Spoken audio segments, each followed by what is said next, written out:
సమ్మెపై high court తీర్పు కోసం రాష్ట్ర ప్రభుత్వాల ఎదురుచూపు. బస్ భవన్ ముట్టడి కోసం సన్నద్ధమవుతున్న కార్మిక సంఘాలు. ఇవాళ భేటీ కానున్న రాష్ట్ర మంత్రివర్గం పలు నూతన విధానాలకు ఆమోదం తెలిపే అవకాశం.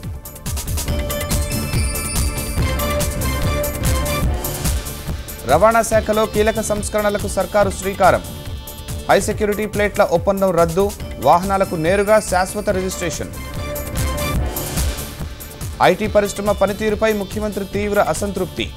విధానాలు బాగున్నా ఆశించిన ఫలితాలు రావడం లేదని ఆగ్రహం.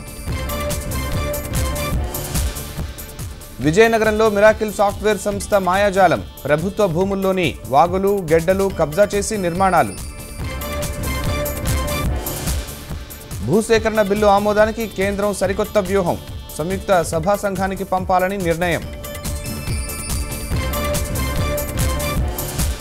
వస్తు సేవల పన్ను బిల్లుపైన కేంద్రం జాగ్రత్తలు. రాజ్యసభ ఎంపిక కమిటీకి పంపాలని ప్రాథమికంగా నిర్ణయం.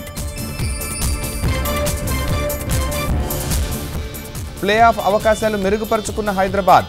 హోరాహోరీ పోరులో పంజాబ్పై 5 పరుగుల తేడాతో గెలుపు.